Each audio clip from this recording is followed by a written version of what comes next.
Hello and welcome to the Pickup WNBA podcast. I'm your host, Cathryn Eicher. And I'm your other host, Freddie Rivas. What's up? This is episode 101, baby. This is episode 101, baby. Make sure to follow us on all socials at the WNBA Pickup, YouTube, Instagram, Twitter.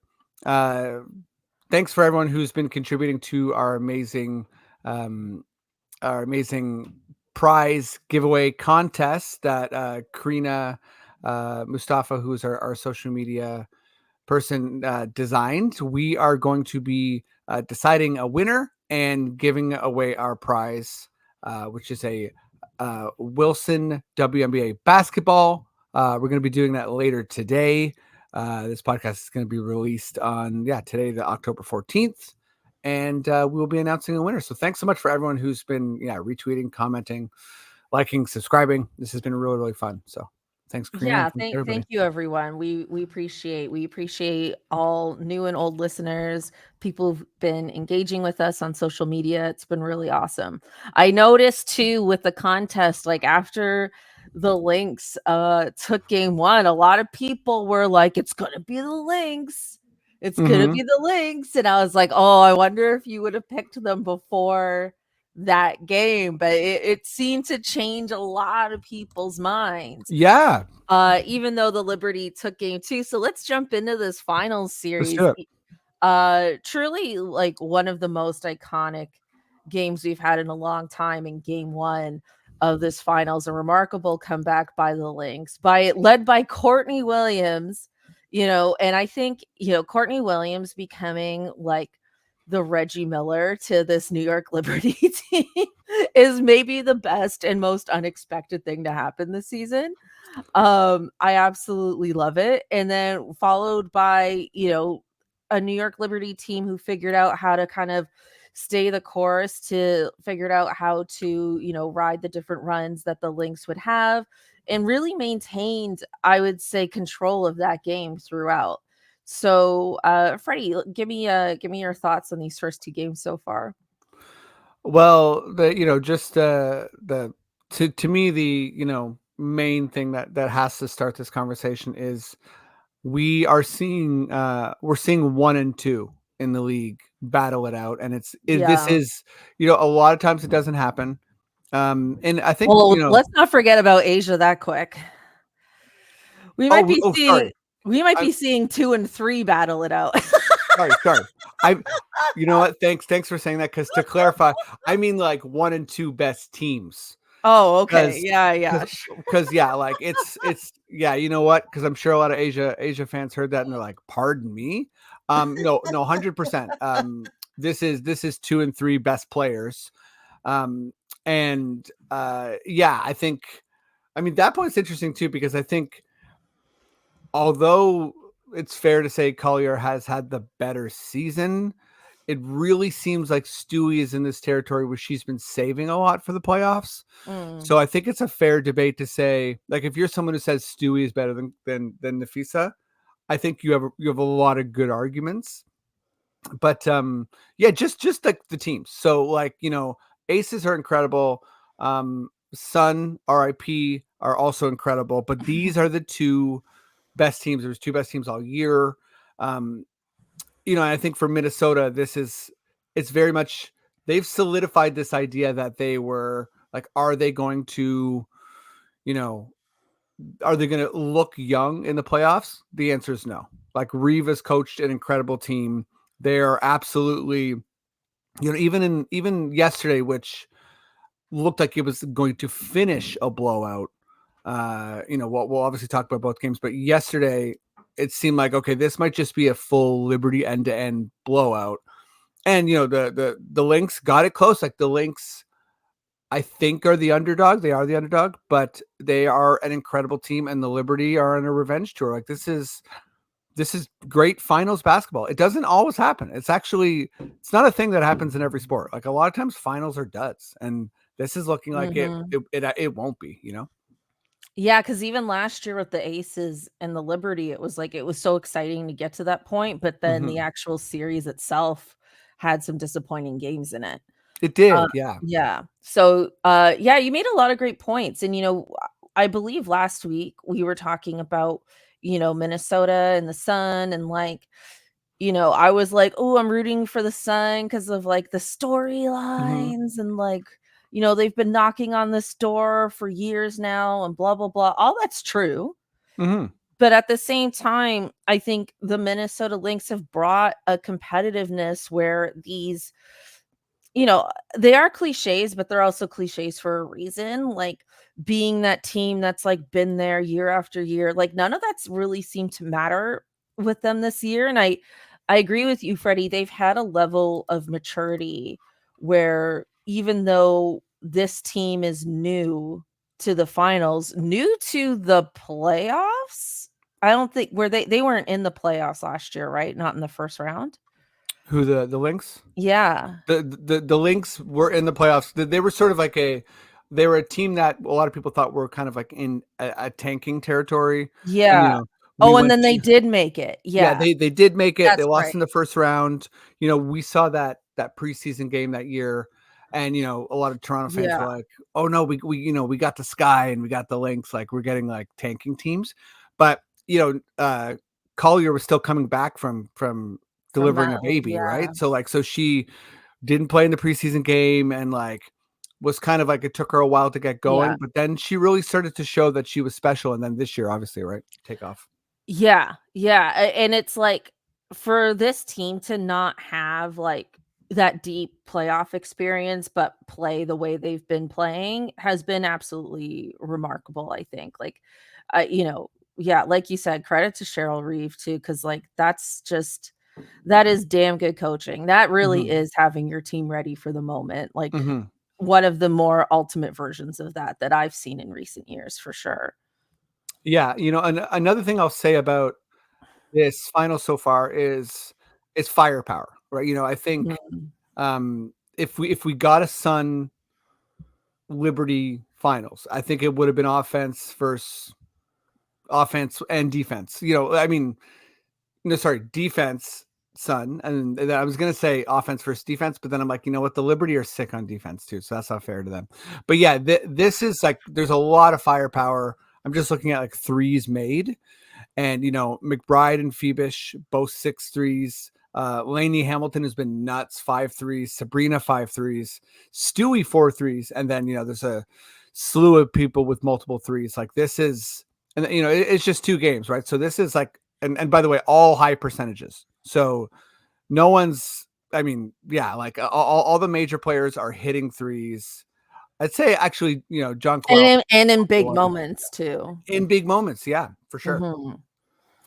It's Um, it's awesome. I'm excited yeah, for it to go back to Minnesota.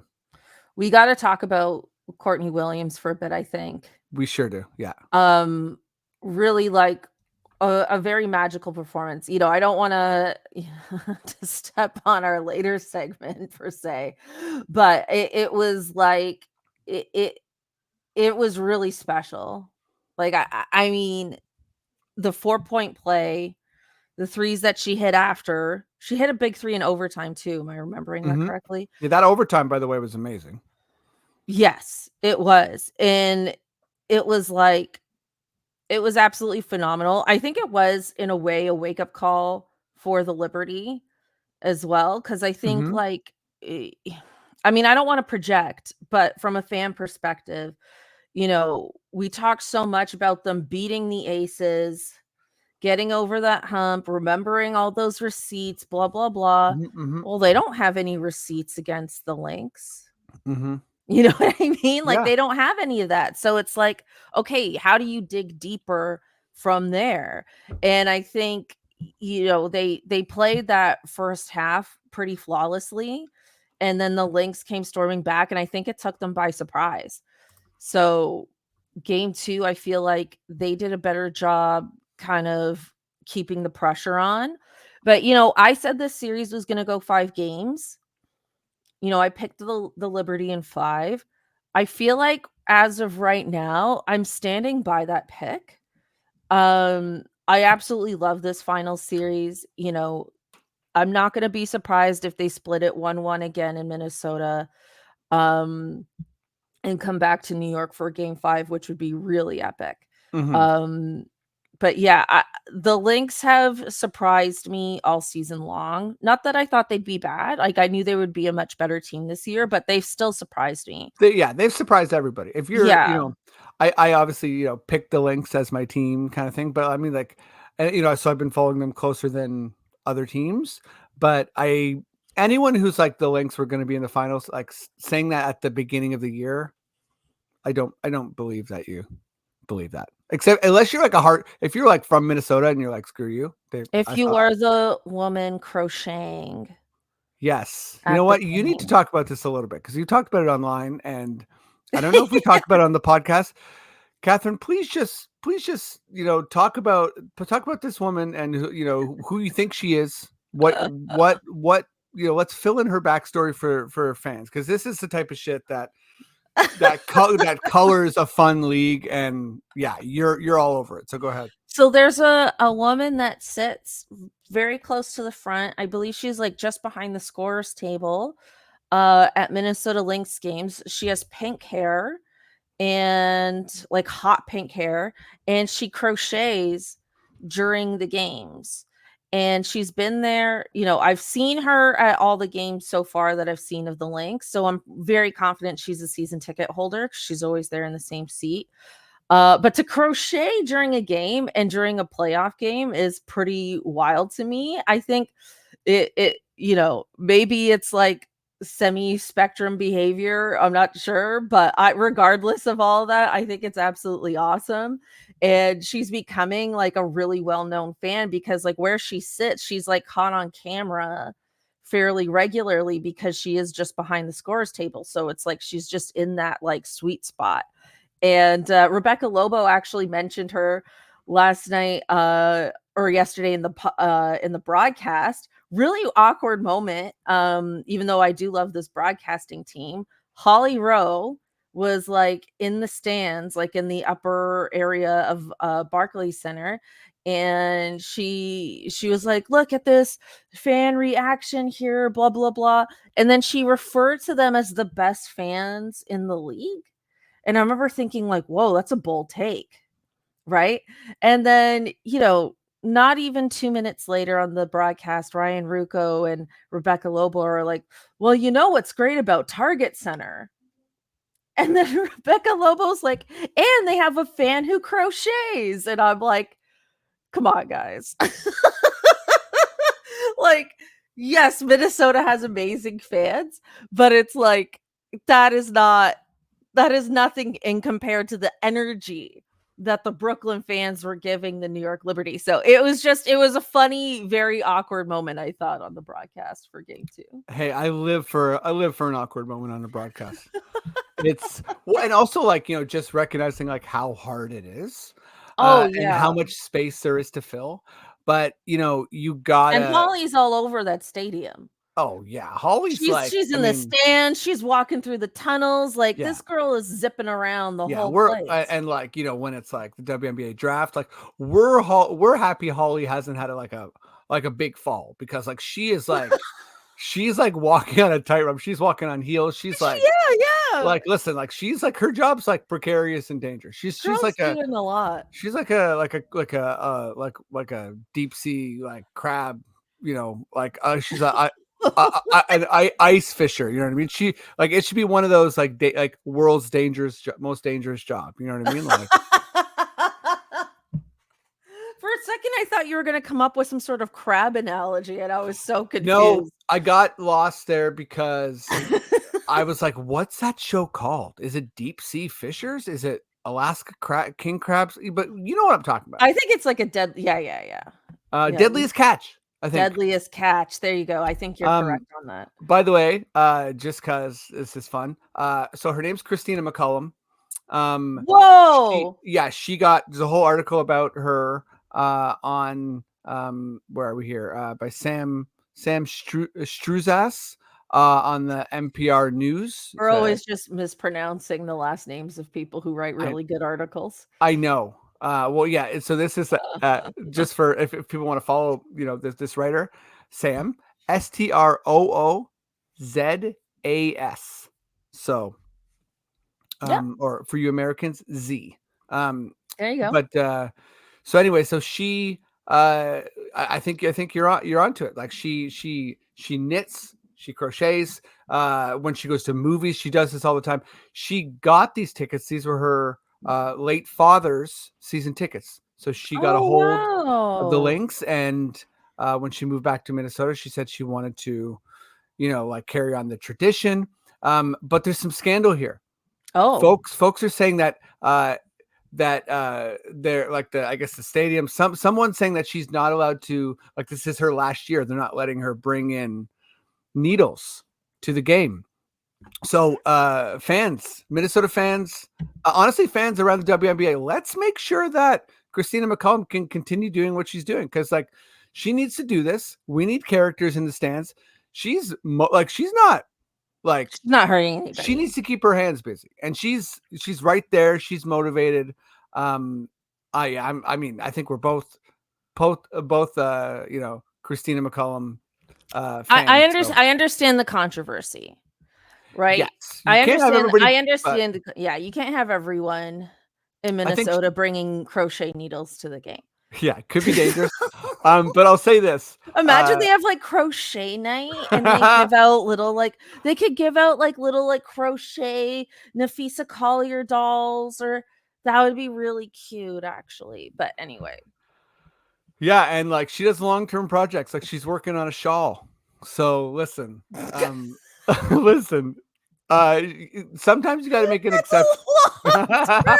So sometimes you got to make an exception for a fan. So, anyways, this was a little bit of a tangent, but you've been all over this on Twitter, so I'm like, this needs to be, people come to our podcast for these little nuggets. So These things, yeah. yeah, like, and by the way, she's getting a lot of like craft traction. So Right. she's getting into craft fairs and stuff, and like hire her. And let's make sure let's make her rich. Yeah, why not? You I know what I like mean? Like, she's a really distinct fan. And you're right, we do need these like character fans. They're really fun to have in every city. And I hope that they do make an exception for her because, like I said, I don't know this woman, so I shouldn't say she's on the spectrum, but it just feels like like that kind of thing because most people watch the game and are just focused on that. But you're right, like she does need to keep her hands busy for whatever reason. It doesn't really matter. And I feel like she should be given an exception for those definitely. reasons. You know what I mean? Like even if she isn't and she's just, an eccentric person, which shout out, like I have my own eccentrics, I think. We Oh both yeah, do. And I just feel like to me it's the equivalent of having like an emotional support pet. exactly. Except you're making something cool. Yeah. It's like, I hope she can board an airplane with these crochet needles. Like she needs that type of like exemption is Yeah. what I'm saying. Here. Incredible stuff. I can't believe you found that article. Thank you for Yeah. surprising me with that. Yeah. No, as soon as you brought her up, I was like, whoa. We need to just take a mini aside here. But I couldn't like I have to say with the Liberty, like the new like the Liberty Stadium crew, including Ellie, but that whole crew, like what a phenomenal job they do. Like even like the Yeah. DJ Yeah. they do keeping things so hype because like I watch the games on League Pass, so I get a lot of like the in stadium feeds, and I kind of see where Holly was going with it because they do a phenomenal job of creating a really fun in stadium environment, and it feels electric. Like a part of me is like, man, like I really want to go watch a game there, and it's different from other stadiums. I think like they have a very distinct kind of style. They lean hard into the whole New York thing. Like, you go to for us in Toronto, like you go to a Raptors game and it's just like run of the mill pop hip hop music. Like it's not like, it's not that cultural per se, but it's like it's like everything is like, this is New York. And like the way the crowd was like standing up and moving side to side and being all hype, it's like, oh, just unreal. Yeah, I'm gonna go ahead and say this, which I don't feel like is a hot take, but the Liberty are Brooklyn's team. Yeah. There are other teams, other professional teams in Brooklyn. I was looking. I thought maybe the Mets were, but the Mets are in Queens. Mm.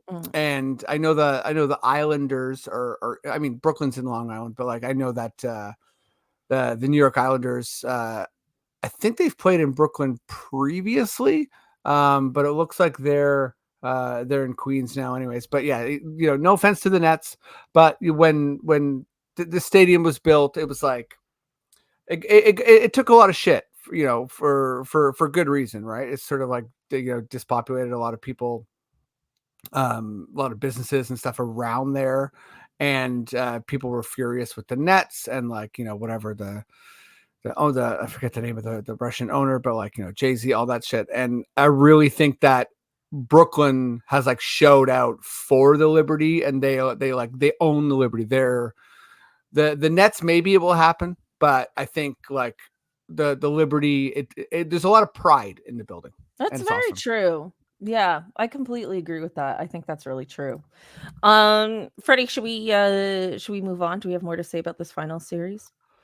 I think we'll have more to say. I just feel like it's been electric so far, and I kind of already made this point, but just I thought it was fun for fans, that the Lynx did also storm back in game 2. It was more short lived. Mhm. I feel like we saw the Liberties resolve, some big threes, that Courtney Williams turnover that led to the Phoebish 3 was big, three. yeah. That was so big. And again, we're shouting at a lot of individual players. Leonie Phoebish is like, come on, 24 years old. Like this playoff run for her is so big. Like, every once in a while, a player in sports has a playoff run that like guarantees them like another 10 years in the league. And Yeah, it makes them a star, yeah. this is one of those things where, yeah, we'll see where her career goes, but I feel like she's gone from like a relative unknown to like a bona fide starter, a 3-point assassin. And yeah, she's really solidified her place in the league for a long time. So, I mean, she's not the story here, but she's one of the major stories, I think. Yeah, and I feel like she's taken a lot of, Courtney Vandersloot's, minutes, to be honest. And yeah, and shout out to Sloot. Cause like Yeah. I love when veterans like, that cohesiveness, like it's all about winning, right? So, um, yeah. Okay, so last week we promised we would talk a bit more about this Valkyries Yes. draft, because they're gonna be drafting players from different teams Mhm. before the actual draft is in April.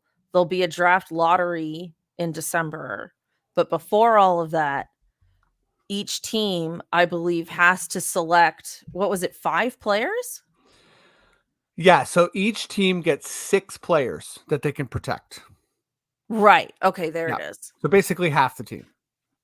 And then the other half is up for grabs Mhm. from the Valkyries. So this is really exciting stuff. Freddie, please take the lead on this. Yeah, I mean this is my like nerd heaven. And also I think for Toronto fans, for Portland fans, this is coming your way, right? So this is Mhm. really really interesting as the league expands.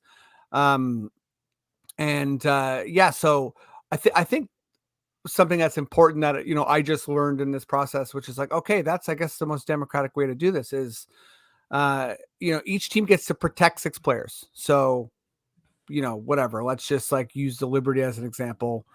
Like, Jonquel, Sabrina, Phoebish, Sloot, Stewie, Laney. I think that's 6 players. So like that's Mhm. an example, right? And um so that's important. But another important part of this is that the players don't get to know, the public don't get to know who's protected, which is really important for narrative.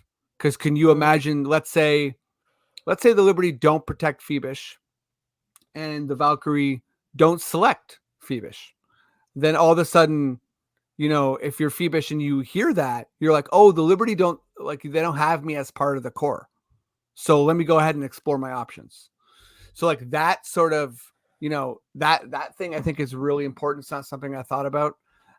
Another part of this is any player that's an unrestricted free agent is also up for grabs for the Valkyrie. So the Valkyrie are coming in as potentially. Wait, really? Yes. So So they could have Alyssa Thomas and DeWan, that's right. Wow, what the hell? Yeah. So this is really interesting. How again, I'm not being a big NBA fan. Their expansion just hasn't really happened in my adulthood. Right. So the NBA has been teams for such a long time. So I was a kid, when the Raptors came in, and I just didn't the really Grizzlies and yeah, right. So I didn't really wasn't able to follow it. So this is huge, right? This is good for for Toronto and Portland fans, right? So it's okay, well, maybe we'll have to share this collective draft when it's our turn next year. But also when it comes to money, if there's a Phoebish, if there's someone who is sort of good and their team's kind of capped out, then we get to be the team of well, okay, well, we'll pay you big money. Well, here's a question. I don't know if you know the answer to this or not, because I'm just thinking of it now. Is because free agency starts in January, I believe. So so these players, let's say they want to re-up with their teams, are they if the Valkyries pick them, are they still free agents? I think this is a bit of a guess here, and listeners, please correct me if I'm wrong, but I think that the Valkyrie can only pick players that are on a current existing contract. So I think if But wait, you just said that unrestricted free agents aren't protected in this. They're not protected from free agency. So it's so the Valkyries are a part of free agency. So, for instance, if the Sun say, you know what, we're not going to protect Thomas, the Valkyries. So then they can't pick her because obviously they would. Yeah, because it's her decision, right? So if someone's an unrestricted that's where I got confused. Yeah, no, I mean, this is all new to me too. So I'm in all fairness, I might be misspeaking a little bit, but I think the free agency part of it is important. And just looking at this FanDuel article, it starts in February. Another part of it that is really kind of again, makes sense, but it's interesting is right after after free agency and after the expansion draft from the Valkyrie, I guess to sort of manage assets and help them, they are allowed a trade window that other teams are not. So the Valkyrie to I guess balance their own books prior to the WNBA draft, the Pagebackers, whatever, they are going to have a small trade window with any team that they've dealt with. Oh, wow. Yeah, that other teams are not allowed to, the Sun and the Storm can't trade, but the Valkyrie can say, hey, so we've drafted these 4 players, blah, blah, blah. We want to do this. We want to do that, so they can sort of basically get a kickstart to managing their future. I guess what you're saying is they can't make an offer. Because obviously, if the Valkyrie can trade with anyone, then they're a part of a trade. Yeah. Well, what do you mean can't make an offer? Well, you're saying the Valkyrie are having an exclusive trade window, right? So if they trade with the Storm, that's a trade. The Storm have agreed to this trade, so they can trade. Because you need 2 teams to make a trade. Yeah, sorry. They can trade with the Valkyrie. Yeah, is what I'm saying. Yeah, so they just can't trade with a non-expansion team. Right. Also, just rereading this, and since we're here, I'm going to correct myself. So, your question. Everything I've said is a lie. No, I'm kidding. Everything I've said is a lie. The Valkyrie don't exist. Goodbye. So WNBA expansion draft rules. So a line here in this article, the third line after that header there, it says when Golden State selects an unprotected player, they will either take on the player's contract or the negotiating rights of said player. So I'm wrong. They can select Alyssa Thomas, but then what they get is the negotiating rights to Alyssa Thomas.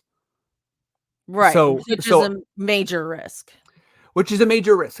That's yeah. So that's sort of the technical stuff there. Like, and I would imagine the Valkyrie aren't going to like want to swing and miss. So if they select a player, I think they're probably going to want to go after players who are, in that scenario, like unhappy, right? So I think they want to go after players that they're going to get. Anyhow, Yeah. All right, because yeah, that makes sense. Thank you. yeah. So I mean, more on this. This is going to be very very fun. And Really this art. wild stuff. Yeah, it'll be really interesting to see who ends up joining the team. I personally have a feeling that they're gonna end up going after a lot of young players, right? I think so. Like you want to I build, think right? like, like Kate Martin from the Aces or like Alyssa Peely, I think Yep. is her name from the Lynx. Like people like that, I think like who are like young and good and don't necessarily get a ton of minutes on their team. I think Mm-hmm. like those types of players mixed with some veterans will be the type that they end up going for. That's my guess. Yeah, I think that's fair. And if you're one of the really good teams right now, you're sort of sweating a bit because you're like, man, I got a lot of players to protect.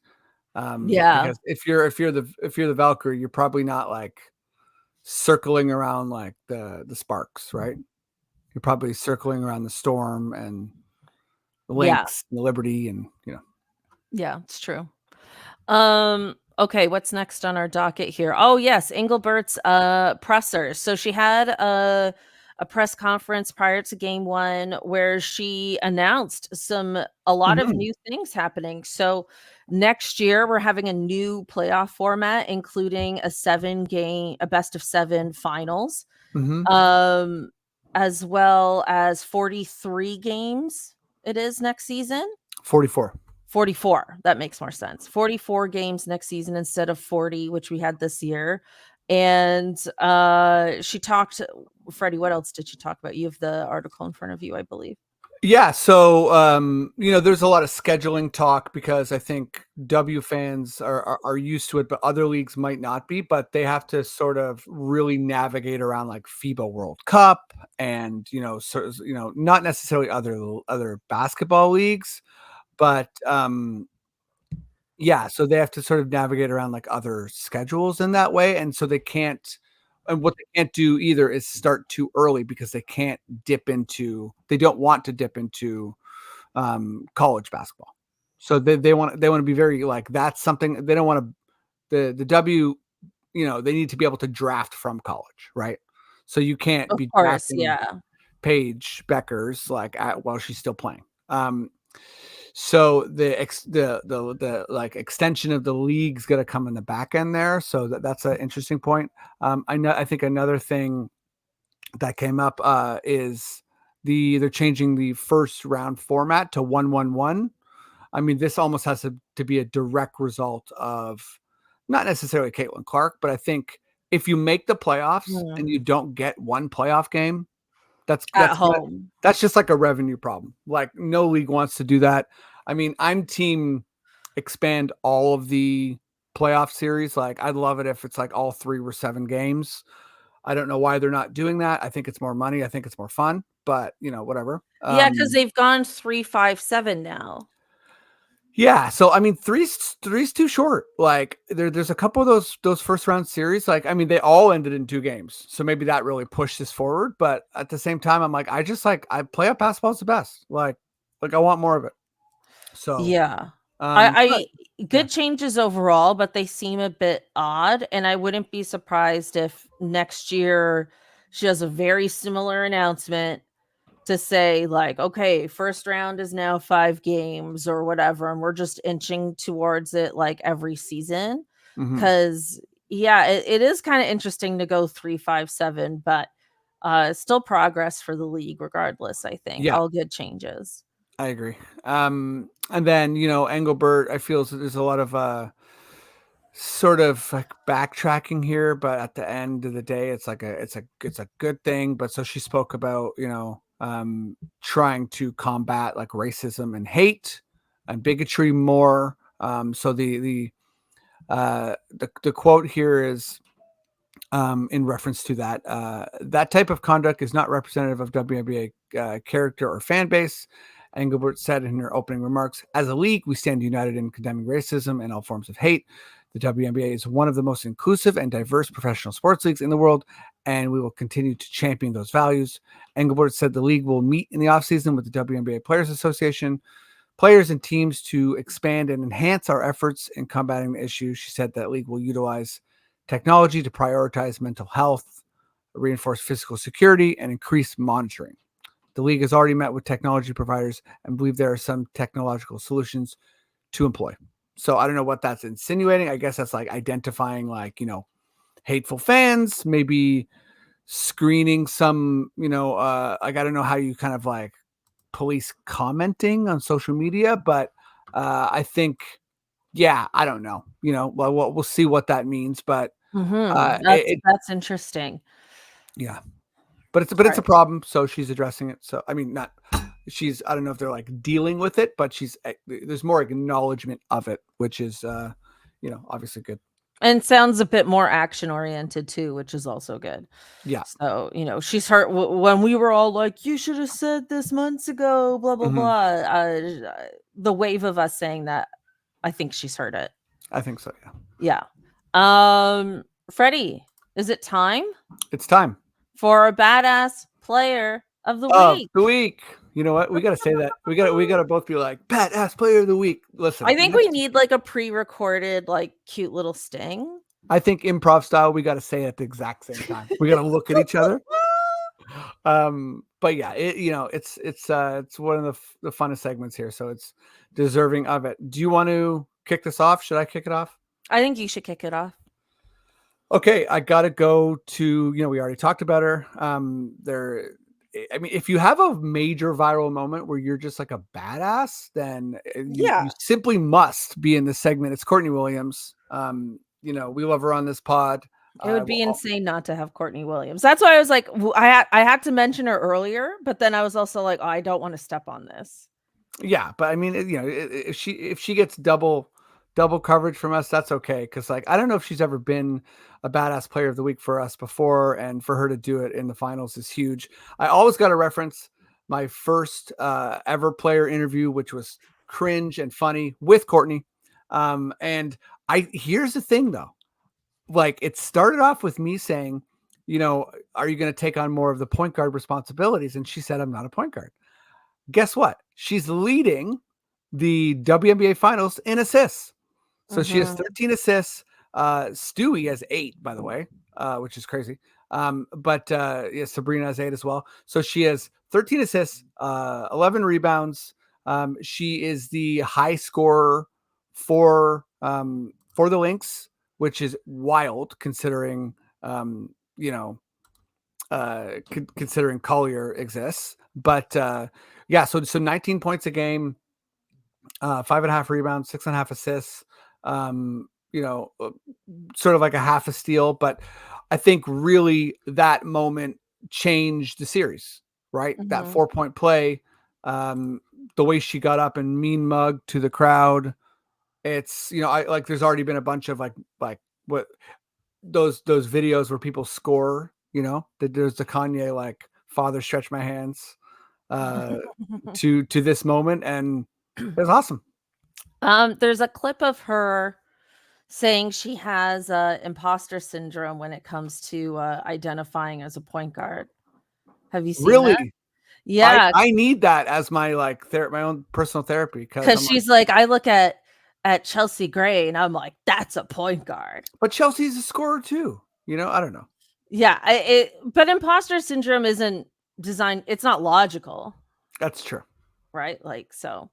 But yeah, also shout out to her dad. Courtney Williams' dad has been like this super fan on the road with her and cheering her on and bigging her up. And I love to see that. I've somehow missed this. So, oh yeah, her dad's been all over it.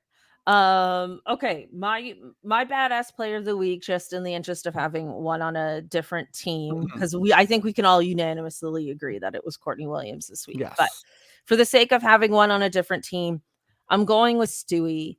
And I'm going with Stewie because last night in game 2, she had 7 steals. That is just Absurd. an absurd number of steals to have in a finals game.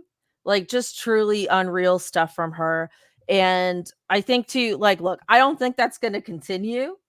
I think the Lynx are going to adjust to this very much, and they're going to make sure she never has 7 steals in a game again. But it really, I felt, was a major difference maker in game 2 in terms of them being able to sustain and eventually take that game. The rest of her stats are these season stats I think you sent me. I sent these are stats from the last 2 games. So Okay, just the amazing. finals. Yeah. Thank you so much. So 19 and a half points a game, 8.5 rebounds, 4 assists, averaging 3.5 steals, but like I said, she had 7 last night, and almost 2 blocks. So really just incredible stuff from Stewie. Really, I would say pretty consistent effort from her both games. And like you said, we're seeing number 2 and number 3 in the league face off against each other. Yeah. Also, too, you know what? The Commissioner's Cup last couple seasons has been a finals preview. I know that's true. It's been a finals predictor. So yeah, like I think there was preview, one yeah. year, I want to say the Seattle Storm were in the Commissioner's Cup, but then they only made it to the second round. That was Sue Bird's last year. Right? Like I think that's true. But I think other than that, the Commissioner's Cup has been a finals preview, if I'm not I think so, yeah. mistaken. I'm looking it up. So yeah, you're right. So we have Storm Sun, Aces Sky, and then 2 years in a row, yeah. So Liberty Aces. Oh, Aces Sky is interesting because that ended up Lynx being Liberty. Aces Sky ended up being the Sky and the Mercury, right? Yeah. Yeah. So, but it is an indicator. And Yeah. like if you look at the Cup MVPs, it's Stewie, Chelsea, Jonquel, and Collier. So it is like more so than we've only had 1 year of the NBA, but it's way more like the NBA was like the Lakers and the Pacers, right? The NBA in-season tournament is a mess, in my opinion, but that's for a different podcast. Fair. It's an absolute mess, I think. But anyway, yeah. Freddie. Let me. Oh, sorry. I just wanted to add because there was a wild stat here, which I'm like, I love when you look at impossible stats. So Stewie, this is only possible because of overtime, but Stewie has averaged 40.6 minutes a game in the playoffs in the finals so far. So she's averaged more than possible. So because of that OT, because of the overtime game. So it looks like she's like, what? Which is great because it's like, how are you playing more than physically possible? And it's like, so to average that many minutes, it's like, holy shit! You just like A, don't leave the court. B, like somehow are like on the court more than humanly possible. Yeah, that's funny. Yeah, but I think I cut you off. But no, is it also time? It's time for Freddie's fun question. Why did you say question so slow? I don't know. This is why we got to do it every week in practice. You were saying question like I didn't know you were going to say question. Listen, I panicked. Okay, I think I got a fun question this time. So, Ellie, getting her flowers all season long, totally deserved. She's really been getting her flower. Like, yeah, absolutely. She's okay. Wait, I have to mention something. So there was like this Glamour magazine, like Woman of the Year event that happened like a week or so ago. Like Beyonce's there, Kelly Rowland's there, Oprah's there. It's a big event. Gotcha. Ellie the Elephant was there. And not a single New York Liberty player was there. And it was like, and it was during like the game 5 of the Connecticut Lynx series. It was the same night. So the Liberty were, I guess you could say, technically available. Obviously tuning into that game is really important, but it's not like It's just, look, I love Ellie the elephant, but I thought it was so weird to invite the mascot to a Woman of the Year event and not a single player from the team. I mean, Ellie's in rarefied air. I feel like at a certain point we're going to see like, there's going to be a big UN vote and like Ellie's just going to be like representing the US. Like I honestly think Ellie's like stepping into like ambassador territory. Yeah, and her fits have been getting nicer and Yeah. I think people are probably sending her clothes now. Yeah, Don't you think? She must be getting sent clothes because I imagine the person underneath the costume, I imagine they're like a pretty good sewer because they've probably been cut, obviously an amazing dancer, but I think they're also a really good sewer because I imagine they've been custom making all these costumes for Ellie. But now I'm noticing with some of these fits, I'm like, I think Ellie's getting sent stuff from different people. Yeah. She's reached that level. Good for her. Just a little bit of foreshadowing. This just inspired a future Freddy's Fun question about Ellie. So, okay. I got a good one for you next week.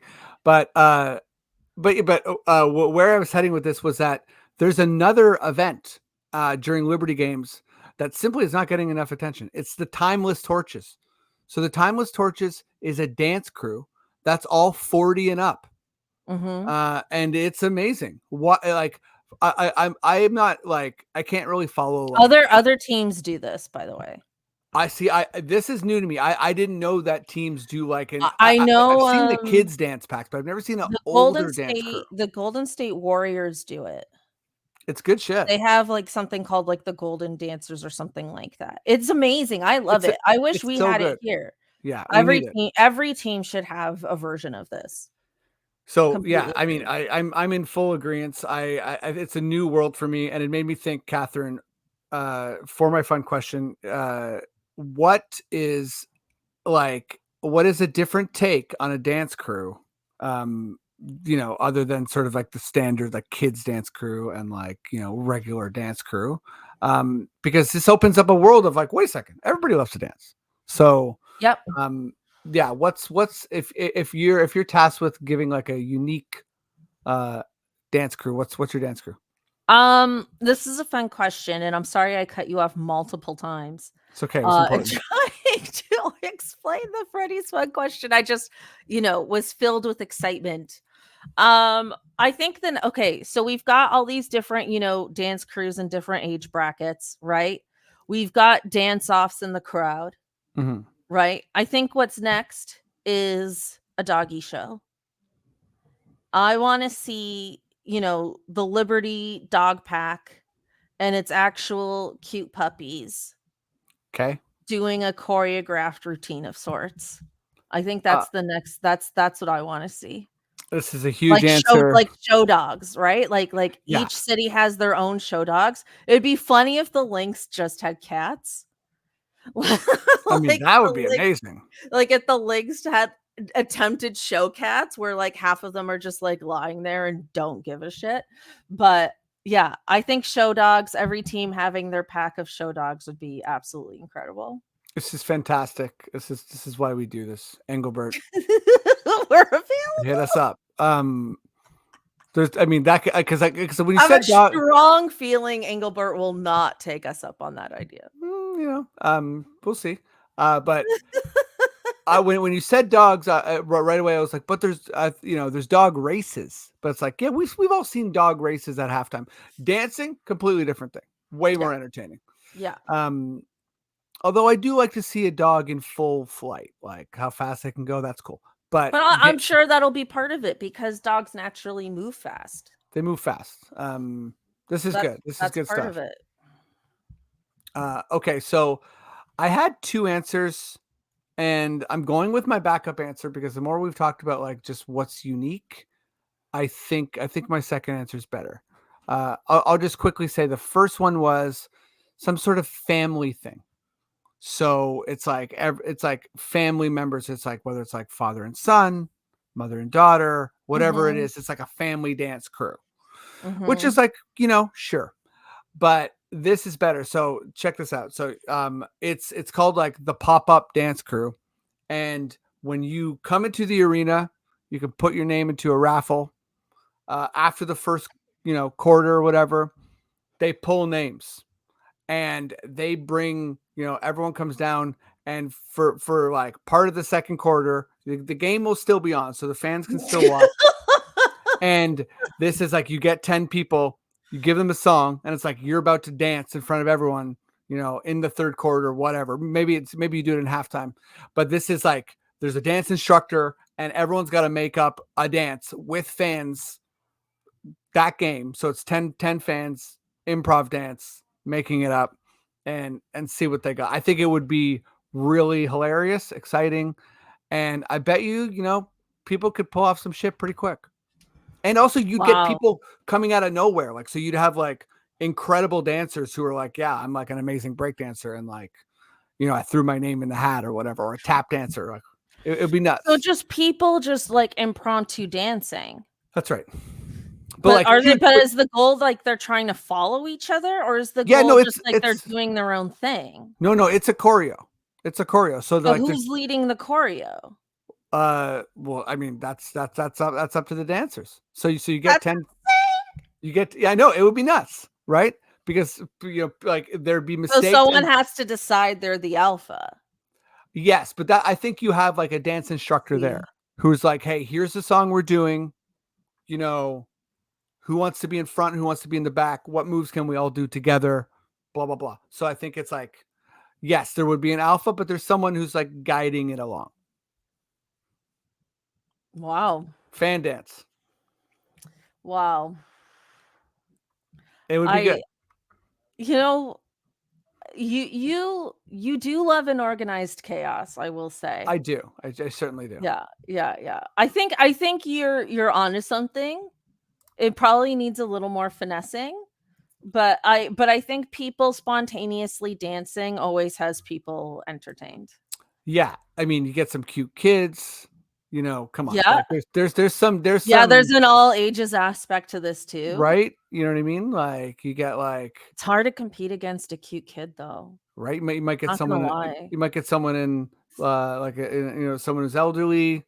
Like, it takes me back to my Girl Guide cookie sale days. Yeah, I remember when I wasn't cute enough to sell cookies like I used to. You might get someone knitting. Be hype and dancing. Could happen. You're insane. You are the only person who would ever conceive of that. Englebert, hit me up. Okay. Me, not Cathryn. We should wrap this up. Thank you everyone for tuning in to this episode. Please remember to like and subscribe to this. If you're listening on Apple or Spotify, leave us a positive review. That really helps us as well. That goes a long way for us. Freddie, do you want to remind our listeners of our socials? Yeah, so we are Pickup WNBA Pod on Twitter, Insta, YouTube, and again, all the follows, all the likes, all the retweets, everything is really, really helping. This has been the best year ever, and our listenership is like, I think, tripled. So thanks so much, everybody. I think we probably have one more episode before the season's done. So and anyone who's a new listener, we do keep the show going. Yeah. Throughout the year. So as the drafts come up with this new Unrivaled League, with the NCAA, like we keep this show running, so we don't disappear. Yeah. And we're gonna be all over it in this off season. It's gonna be the most exciting off season of all time, I think. And we'll watch that Maya Moore doc for sure. Thank you, everyone. See you next time. Yep. Thanks, everybody. See you next week. Bye. Peace.